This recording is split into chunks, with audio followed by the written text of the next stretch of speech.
বহু লোক বহুভাবে চাঁদাবাজি করছে, বহু লোক বহুভাবে এনসিপির পরিচয় দিয়ে, সমন্বয়ক পরিচয় দিয়ে।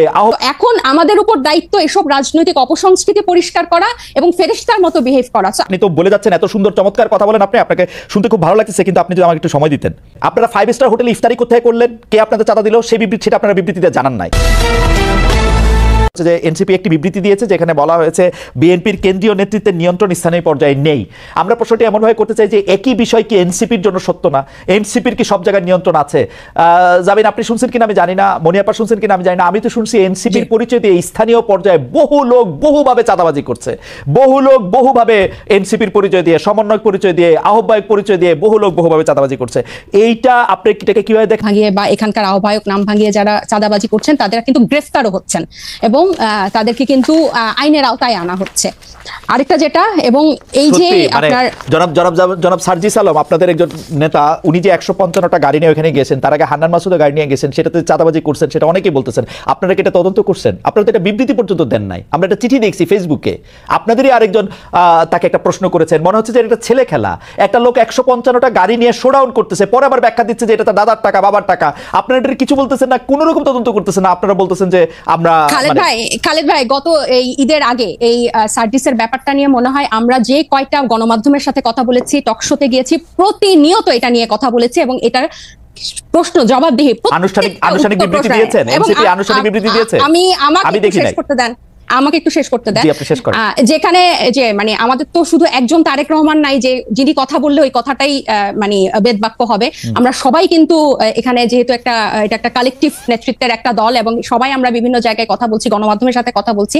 আমরা বারবার বলেছি যে এই তারা যে পাল্টাপাল্টি বক্তব্য দিয়েছে ফেসবুকে, এটা সম্পূর্ণ তাদের ব্যক্তিগত একটা পোস্ট এবং তারা সেভাবে সেটা হ্যান্ডেল করেছে। আমি আরো বলি যে আপনি আমাকে যে কথাটা শেষ করতে দিলেন না, তো এই যে বিভিন্ন জায়গায় যে তাদের এই সহিংসতা এবং তাদের যে স্থানীয় পর্যায়ে নিয়ন্ত্রণ নাই, এটা স্বয়ং তাদের দলের যে তারেক রহমান সাহেব, উনি নিজেও কিছুদিন আগে, এই 2-1 দিন আগে, ঈদের আগে একটা বক্তব্যে বলেছেন যে যারা এরকম করছেন তাদেরকে উনি ডিজোন করেন বা টানতে পারেন না। সো এটা প্রমাণিত যে তাদের স্থানীয় পর্যায়ে তাদের ইয়াটা নাই, কন্ট্রোলটা নাই, এবং নিজে উনি এই কথা স্বীকার করেছেন। আর আমাদের দলের সাথে যে আপনারা বিএনপির তুলনা করছেন, এটা এই কারণে আমি বলবো যে আমরা এখনো সাংগঠনিক ভাবে বিস্তার লাভ করি নাই। নতুন একটা রাজনৈতিক দলে অনেকেই কিন্তু শেল্টার নিতে চাইবে বা নাম ভাঙিয়ে এটা করতে চাইবে, কারণ এই যে এইগুলো কিন্তু এই 1 মাস আগে আমরা এসে নতুন করে তৈরি করি নাই, বরং এই পুরনো রাজনৈতিক অপসংস্কৃতির মধ্যে আমরা এসেই জন্ম নিয়েছি। সো এখন আমাদের উপর দায়িত্ব এসব রাজনৈতিক অপসংস্কৃতি পরিষ্কার করা এবং ফেরেশতার মতো বিহেভ করা। সো আমরা কিন্তু অথবা আপনাদের দায়িত্ব হচ্ছে ওই সংস্কৃতিটারও বেশি করে করা। একটু খালেদ ভাই আমি শেষ করি। ওই সংস্কৃতি বেশি করা না, ওই সংস্কৃতির বিরুদ্ধে কথা বলা। আমরা এই রাজনৈতিক অপসংস্কৃতির বিরুদ্ধেই কথা বলতে চাই এবং এটা শুধু বিরুদ্ধে কথা বলা না, আমরা এটা চর্চাটাও করতে চাই। এবং আপনি যখন বলেন যে গণ অভ্যুত্থান, বা আপনারা যখন বলেন যে গণ অভ্যুত্থান এই কোটা বিরোধী আন্দোলন দিয়ে শুরু হয়েছিল, ছাত্রদের ডাকে হয় নাই, এটা গত 15 বছর বিএনপি নির্যাতিত হয়েছে, এটা যেমন সত্য। 24-এর গণ অভ্যুত্থান বৈষম্য বিরোধী ছাত্র আন্দোলনের ব্যানারে হয়েছে, বিএনপি সেই ব্যানারে এসে আন্দোলনে অংশ নিয়েছে, সেটাও সমান পরিমাণ সত্য। এখানে এটা অস্বীকার করে কোনো উপায় নাই। ঠিক একইভাবে গণ অভ্যুত্থানের যেভাবে সবাই হকদার, এই রাজনৈতিক অপসংস্কৃতি দূর করার দায়িত্ব 1 মাস আগে জন্ম নেওয়া একটা দলের যেরকম দায়িত্ব, 47 বছর আগে জন্ম নেওয়া একটা দলের দায়িত্ব। আমরা শুধু একটা বিবৃতি দেই নাই দেখে আপনি আমাদেরকে প্রশ্ন করতে পারেন। একটা বিবৃতি না, আপনার কথা শেষ হলে আমি একটু বলি, মানে এটা কথা শেষ হলে আপনি একটু বলি। আপনি তো বলে যাচ্ছেন এত সুন্দর চমৎকার কথা বলেন, আপনাকে শুনতে খুব ভালো লাগছে, কিন্তু আপনি যদি আমাকে একটু সময় দিতেন। জি বলেন।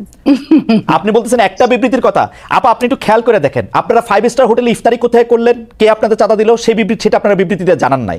আপনারা রূপায়ণটার মধ্যে 2টা বিল্ডিং ভাড়া করে কেমনে থাকতেছেন, আপনারা এই 8 মাসে এটা আপনারা এটা জবাব দিতে পারেন নাই। আপনাদের শোডাউন করলেন কোথেকে গাড়িতে, এটার জবাব আপনারা বিবৃতিতে দিতে পারেন নাই। আপনারা কেন হাসনাত আব্দুল্লাহ হঠাৎ করে বললো আর্মি তাদেরকে ডাইকা নিয়ে বলছে আওয়ামী লীগকে রাজনীতিতে আসতে দিতে হবে, তারপরে আপনারা এটার নিয়ে কিন্তু কোনো একটা দলগত অবস্থান আপনারা জানান নাই। আপনারা বিবৃতি দেন না এমন না, কিন্তু আপনারা কিন্তু বিবৃতি দেন। জনাব নাহিদ ইসলাম এবং আপনাদের মিডিয়া সেলের পক্ষ থেকে আমরা অনেক বিবৃতি পাইছি, এগুলি ব্যাপারে আমরা কোনো বিবৃতি পাই নাই আনফরচুনেটলি। টকশো থেকে আপনি কথা কইলেন, এখন আপনার কথাটা কি আমরা শুনবো নাকি আপনার একটা পার্টির বিবৃতি আশা করবো? আপনি নতুন রাজনৈতিক বন্দোবস্তের কথা বলতেছেন, একটা নতুন, আপনি আমাকে দেখাইতে পারবেন যে এনসিপির সাথে বিএনপির কি তফাৎ, এনসিপির সাথে জামায়াতের কি তফাৎ? কোন জায়গা দিয়ে আপনারা একটা তফাৎ করতেছেন আরেকটা জায়গা দিয়ে একটা নতুন বন্দোবস্ত আনছেন? একটা উদাহরণ দেখান একটা নতুন বন্দোবস্তের। আচ্ছা খালেদ ভাই, বিবৃতি দিয়েই যদি এসব অপসংস্কৃতি বা এসব ব্যাপার থেকে মুক্ত হওয়া যেত তাহলে বোধহয় বিবৃতি দেওয়া হতো। আমরা কোন কোন বিষয়ে বিবৃতি দিয়েছি আপনি নিশ্চয়ই সেটা যেহেতু খেয়াল করেছেন আপনি খেয়াল করে থাকবেন। এইসব ব্যাপারগুলা বিবৃতি দিয়ে দায়সারা ভাবে ফেরানো যাবে না, এগুলোকে জনগণের কাছে পরিষ্কার করতে হবে। এবং অর্থনৈতিক স্বচ্ছতা আমাদের রাজনৈতিক দল জন্ম নেওয়ার আগে থেকে আমাদের অন্যতম প্রায়োরিটি।